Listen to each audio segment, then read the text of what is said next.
ہم خداوند کی روشنی میں چلے، روشنی میں چلے۔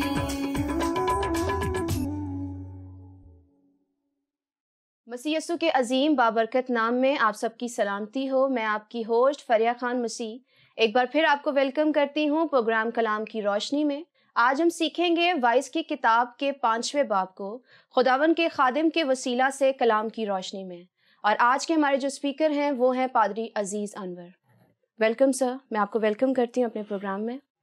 بہت شکریہ فریہ، آپ نے مجھے پھر دعوت دی تاکہ ہم اس 5ویں باب کے تعلق سے خداوند کے کلام کو سیکھ سکیں اور دوسروں تک ان سچائیوں کو پہنچا سکیں۔ بہت شکریہ سر۔ میرا پہلا سوال آپ سے یہ ہے کہ 5ویں باب کی پہلی آیت کے مطابق انسان کو خدا کے گھر میں کیسے جانا چاہیے؟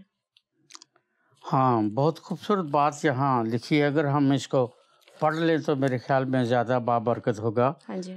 یہاں لکھا ہے جب تو خدا کے گھر کو جاتا ہے تو سنجیدگی سے قدم رکھ، کیونکہ شروا ہونے کے لیے جانا احمقوں کے ذبیحے گزارنے سے بہتر ہے، اس لیے کہ وہ نہیں سمجھتے کہ بدی کرتے ہیں۔ 5واں باب جو ہے، اگر ہم اس کا تجزیہ کریں اور اس کے بارے ہم سلیمان بادشاہ کے اس اصول کے مطابق آگے بڑھیں اور سیکھیں تو جن موضوعات پر اس نے اس 5ویں باب میں گفتگو کی ہے، اس میں پہلا اس کا موضوع جو ہے وہ ہے کہ خدا کی عبادت کی حقیقت کیا ہے۔ اس کو وہ اس طرح سے بیان کرتا ہے کہ عبادت کیسے کرنی ہے، اور اگر ہم ویسے ہی عبادت نہیں کرتے تو پھر ہماری بندگی بطلان ہے، جس میں وہ خبردار کرتا ہے کہ وہ جو عبادت کرنے والا عابد ہے اس کے لیے ضروری ہے کہ وہ اس بطلان سے خبردار رہے، ریاکاری کرنے کی بجائے وہ کیسے عبادت کرے وہ اس کو بیان کرتا ہے۔ پھر وہ اس میں بیان کرتا ہے کہ خدا کا کلام سننے اور نذرانے پیش کرنے والے جو لوگ ہیں ان کا طرز عمل، ان کی سوچ، ان کا رویہ کیسا ہونا چاہیے، اور وہ بیان کرتا ہے کہ ان کے لیے بے حد ضروری ہے کہ وہ سنتے وقت، عبادت کرتے وقت، دعا کرتے وقت سنجیدہ ہوں۔ پھر وہ اسی 5ویں باب میں بیان کرتا ہے 2 آیت سے 6 آیت تک کہ جب وہ دعا مانگتے ہیں یا دعا کرتے ہیں تو پھر ان کی دعائیں اور منتیں جو وہ مانگتے ہیں یا مانتے ہیں یا خدا کے ساتھ منتوں کے ذریعے کوئی عہد یا وعدہ کرتے ہیں تو بغیر سوچے سمجھے بات نہ کریں، انتہائی سنجیدگی سے بات کریں۔ اور پھر اس بات کو وہ ایک مثال سے پیش کرتا ہے کہ بہت دفعہ لوگ خواب دیکھتے ہیں اور خواب میں وہ کہتے ہیں خدا نے مجھ سے بات کی، اور وہ خدا کو ذمہ دار ٹھہراتے ہیں کہ وہ میں نے خدا سے بات کی، خدا نے مجھ سے بات کی۔ تو وہ کہتا ہے کہ خدا کے بارے اس طرح کی گفتگو کرنے والے لوگ بھی اپنی عبادت میں اور دعا میں بڑے محتاط رہیں۔ 5ویں باب کی 7ویں آیت میں وہ اسی کو بیان کرتا ہے۔ پھر وہ کہتا ہے کہ دنیا کی دولت اور زمین کی پیداوار جو ہے یہ زندگی کے لیے اور زندگی کے قیام کے لیے بے حد ضروری ہے، پر یہ زندگی کی وجہ نہیں ہے، وجہ قیام نہیں ہے۔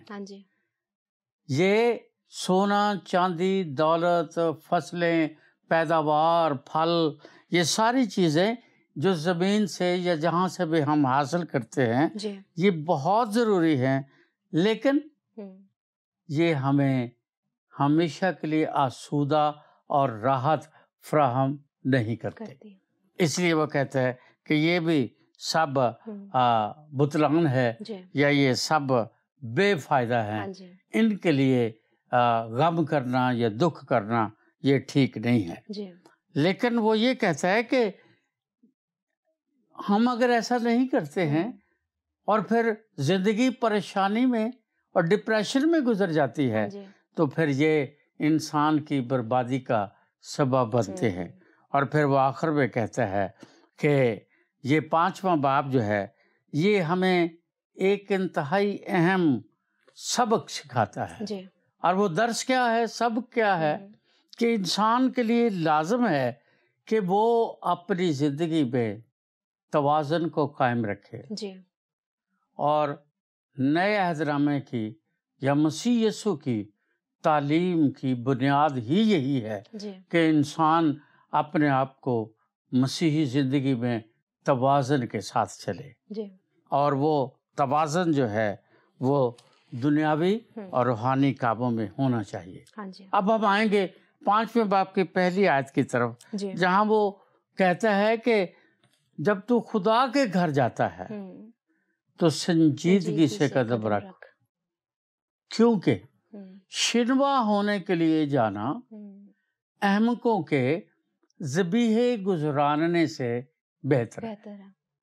اگر آپ اس آیت کو رومیو 12واں باب اس کی پہلی 2 آیات کے ساتھ ملا لیں، اگر ہم کہیں کہ کیونکہ شنوا ہونے کے لیے جانا جی احمقوں کے ذبیحے گزراننے سے بہتر ہے، ہاں جی اگر آپ اس کو رومیو کے 12ویں باب کی پہلی آیت دیکھیں تو وہاں پولس کہتا ہے، پس ہے بھائیو میں خدا کی رحمتیں یاد دلا کر تم سے التماس کرتا ہوں، جی اپنے بدن شنوا ہونے کے لیے جانا جی احمقوں کے ذبیحے گزراننے سے بہتر ہے۔ یہاں خدا کا بندہ پولس رسول کہتا ہے اپنے بدن ایسی قربانی ہونے کے لیے نظر کرو، نمبر 1 جی جو زندہ، ہاں جی نمبر 2 جو پاک، پاک۔ اور نمبر 3 خدا کو پسندیدہ ہو یا پسند ہو، یہی تمہاری معقول عبادت ہے۔ تو اس کا مطلب یہ ہے کہ سلیمان بن داؤد کا اس نے مطالعہ کر رکھا ہے، جی مقدس پولس نے اس کا مطالعہ کر رکھا ہے، اس لیے وہ اسی کی اس 5ویں باب کی پہلی آیت کو وہ اس طرح سے بیان کرتا ہے کہ عبادت کے لیے جانا۔ اب سوال یہ ہے کہ جب تو خدا کے گھر میں قدم رکھتا ہے جی تو کیسے رکھتا ہے؟ سب سے بنیادی بات یہ ہے، جس میں وہ بنیادی بات کیا بتاتا ہے؟ ہم ظاہر جسم کے ساتھ جاتے ہیں، ہاں جی اور اگر یہ جسم جو ہے یہ عبادت کے لیے ہاں جی قائل نہیں ہے یا عبادت کے لیے یہ مائل نہیں ہے، یہ عبادت کی حقیقت کو یہ بدن ہی نہیں جانتا، تو پھر عبادت کا ہے کی؟ بالکل۔ پھر عبادت کا مقصد کیا ہے؟ جس کو پولس بیان کرتا ہے کہ اپنے بدن ایسی قربانی ہونے کے لیے نظر کرو۔ خداوند خدا نے جب انسان کو بنایا جی تو لکھا ہے کہ اس نے اسے مٹی سے بنایا، اور پھر اس کا بت پہلے تراشا، جی جب بت تراش لیا پھر اس کے بعد لکھا ہے کہ اس نے اس کے نتنوں میں زندگی کا دم پھونکا تو وہ جیتی جان ہوا۔ اس کا مطلب اس میں جو پہلے جان تھی اس جان میں زندگی نہیں تھی۔ زبردست۔ اگر اس میں زندگی نہیں تھی تو پھر یہ لفظ لکھنے کی ضرورت نہیں تھی کہ وہ اپنا اس نے اس کے نتنوں میں۔ اب اس کا مطلب یہ ہے کہ یہ بدن جو ہے یہ زندہ ہے یا اس میں جان ہے اس روح کے وسیلے سے، جس کے اندر داخل ہونے سے رد عمل کے طور پر انسان جیتی جان ہوا۔ سو سوال یہ ہے کہ انسان جو ہے وہ کن عناصر کی تکمیل ہے؟ جب ہم بدن کی بات کرتے ہیں تو بدن کو یونانی زبان میں سوما کہا جاتا ہے، جی SOMA، جس کو ہم باڈی کہتے ہیں۔ جی پھر اس کے بعد جان کا لفظ آیا ہے، جان کو